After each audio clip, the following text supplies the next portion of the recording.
सभी बच्चों को मेरा फिर नमस्कार। लास्ट लेक्चर में हम लोगों ने ये पढ़ा था कि कौन कौन से ऐसे जनपद हैं जो कि हमारे यूपी के बॉर्डर पे हैं, कौन कौन से ऐसे स्टेट्स हैं जो इन जनपदों से कनेक्ट होते हैं और कितने कितने डिस्ट्रिक्ट ऐसे हैं जो बिहार से, झारखंड से, छत्तीसगढ़ से, एमपी से, हरियाणा से, दिल्ली से, उत्तराखंड से टच में आते हैं। अच्छा, आज मैंने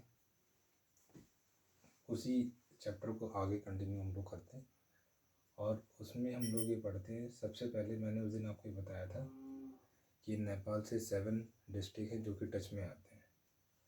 जो मैंने यहाँ पर लिख दिया है कि नेपाल के कांटेक्ट में 560 किलोमीटर जो है वो अपना यूपी का कांटेक्ट में आता है, टच में आता है, 7 डिस्ट्रिक्ट।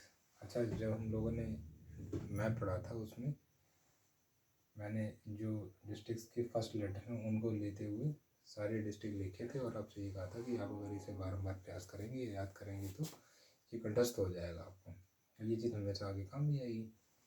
अब जैसे मैंने इसको बताया था, प्लीज़ बस बस एम कुछ भी। अब प्लीज़ से पीलीभीत, लखीमपुर खीरी, बहराइच, श्रावस्ती, बलरामपुर, सिद्धार्थनगर, एम फॉर महाराजगंज। फिर हम लोग आगे जाएंगे तो कुशीनगर, फिर उसके नीचे जाएंगे तो फर्दर जो भी हैं डिस्ट्रिक्ट वो अपन लोग पढ़ चुके हैं। अच्छा, उसके बाद में एक चीज़ और मैं बताना चाहूँगा कि उत्तर प्रदेश से सर्वाधिक जो 8 ज़िले कांटेक्ट में आते हैं वो कौन सा है? मध्य प्रदेश से करता है। कौन सा ऐसा स्टेट है जो कि मैक्सिमम जिलों से कांटेक्ट में आता है? वो है मध्य प्रदेश। फिर सोनभद्र एक ऐसा जिला है जो कि 4 स्टेट्स के कांटेक्ट में आता है। कौन कौन से? एमपी, झारखंड और छत्तीसगढ़ और बिहार। सोनभद्र आप ध्यान रखना कि सदर्न मोस्ट, सबसे दक्षिणी वाला जो डिस्ट्रिक्ट है अपने यूपी का वो सोनभद्र है। अच्छा, ये बार बार रिवाइज कराते रहते हैं। जो नॉर्थन मोस्ट है वो है सहारनपुर, साउथ में दक्षिण में अपने है सोनभद्र, और जो ईस्ट में है, ईस्ट मोस्ट वो है बलिया, और जो साउथ में है उसका नाम है शामली, जिसे कि हम लोग प्रबुद्ध नगर भी कहते हैं। अच्छा, एक चीज़ और बताना चाहूँगा, जो 3 डिस्ट्रिक्ट हैं हापुड़, शामली और संभल, ये सबसे रिसेंटली अभी बनाए गए हैं। एक चीज़ और भाई, कुछ डिस्ट्रिक्ट ऐसे हैं जो कि जिनको अलग करके हमने एक नया अभी एक जोन बनाया, अलीगढ़ जोन, मंडल हम लोग कह सकते हैं, अलीगढ़ मंडल, ठीक है, जिसमें कि शायद 4 या 5 डिस्ट्रिक्ट हैं। इस चीज़ को अपन लोग आगे डिस्कस करेंगे तो मैं ये बहुत विस्तृत रूप में आपको समझाता हूँ। फिर मैंने लिखा है कि दलितपुर एक ऐसा डिस्ट्रिक्ट है जिसमें मिनिमम स्टेट से कॉन्टेक्ट है, दैट इज 1, जो कि है झांसी। दलितपुर सबसे कम स्टेट के कॉन्टेक्ट में आता है जो है झांसी। फिर उत्तर प्रदेश मैंने ये बता दिया आपको। एक चीज़ और भाई, मैंने आपको ये बताया था कि जब उत्तराखंड बना, उत्तराखंड पहली बार बना कौन सी तारीख को? तो 9 नवंबर 2000 को। इसका मैंने आपको एक एक्रोनिम याद कराया था, CUJ। छत्तीसगढ़, फिर उत्तराखंड, फिर झारखंड। छत्तीसगढ़, उत्तराखंड, झारखंड, ऐसे याद कर लो, CUG। ऐसी या इस कैग से याद कर सकते हो आप लोग, कैग ऐसे CUG। तो सी से छत्तीसगढ़, छत्तीसगढ़ मध्य प्रदेश में सो मतलब उसको काट कर बनाया गया। फिर उत्तराखंड यूपी को काट के बनाया गया और झारखंड बिहार को काट के बनाया गया। कौन कौन सी डेट है? 1915 नवंबर 2000 तो हम लोग यूपी के बेसिस पढ़ रहे हैं, तो इसमें उत्तराखंड का मैंने आपको बताया था, इसमें 13 ज़िले ऐसे हैं जिनको काट के हम लोगों ने उत्तराखंड बनाया। अब 13 ज़िलों में अपन लोग आगे बढ़ेंगे। जैसा मैंने आपको कल भी बताया था, उत्तराखंड में कितने ऐसे जनपद हैं जो कि यूपी के कांटेक्ट में आते हैं। आई थिंक 7 थे। फिर हम लोगों जैसे अभी तो नहीं पढ़ाया है, लेकिन आगे मैं पढ़ाऊँगा आपको कि कौन कौन सी नदियाँ हैं जो कि यूपी में खास हैं, और केवल एक के बारे में मैं बात कर रहा हूँ अभी, वो है गंगा जी। जो गंगा नदी है वो हमारे बिजनौर से एंट्री लेती है। अच्छा, जब बिजनौर से एंट्री लेती है तो केवल गंगा तो है नहीं, कई एक नदियाँ हैं, उनकी ट्रिब्यूटरीज हैं, और जो मेन नदी है, अच्छा, उन जब वो हमारे प्लेन एरिया में आती, तो आपको पता है कि जितने भी सेडिमेंट्स होते हैं, जितने भी जो कंकड़ पे बाउल्डर्स होते हैं, गोल गोल पत्थर होते हैं, वो धीरे करके मिट्टी का रूप ले लेते हैं, तो वो एक दोआब क्षेत्र बना देते हैं। तो मैंने ये इसमें लिखा है कि दोआब जो क्षेत्र है वो हमारा 500 किलोमीटर लंबाई में फैला हुआ है और चौड़ाई लगभग एक एवरेज देखें तो 80 किलोमीटर चौड़ा है। दोआब क्षेत्र को हम लोग तीन रूप में बांटते हैं, जैसे जो कि है ऊपरी मैदान, मध्य मैदान और पूर्वी मैदान।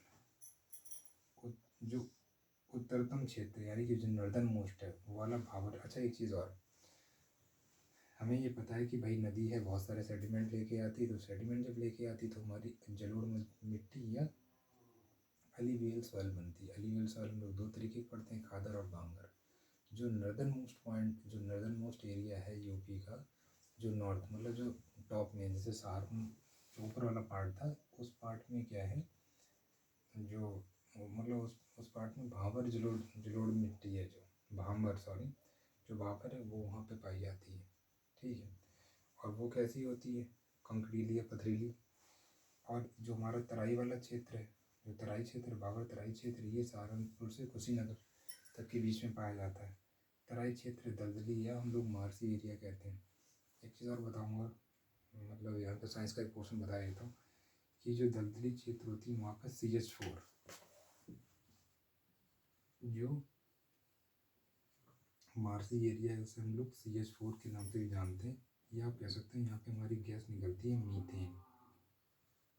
ठीक है, और मीथेन गैस को हम लोग कई जगह ईंधन के रूप में भी यूज़ करते हैं। आपको पता है कि बायोगैस वगैरह, तो इसका हम लोग क्या है फ्यूल के रूप में भी यूज़ करते हैं। कुछ चीज़ें जो मैं अभी डिस्कस करना चाहता हूँ वो आप लोग, और हम लोग आगे बढ़ते हैं। डिस्टर्ब तक है।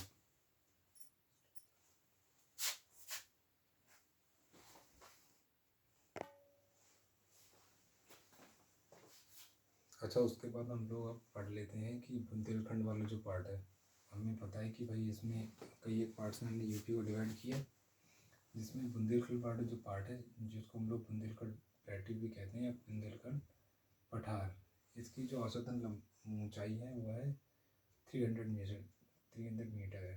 फिर बांदा महो, इसमें कौन कौन से डिस्ट्रिक्ट आते हैं, तो हमारा बांदा आता है, महोबा, बघेल, खंड, ललितपुर, झांसी, चित्रकूट, हमीरपुर, मिर्ज़ापुर, प्रयागराज एंड सोनभद्र के कुछ पार्ट, क्योंकि आपको पता है कि सोनभद्र हमारा कुछ इस प्रकार आता है, और इस तरीके से कई एक जगह लगता है, यहाँ पर और यहाँ पे MP बताया था, छत्तीसगढ़ यहाँ पर था, यहाँ जाओगे तो झारखंड, यहाँ बिहार था।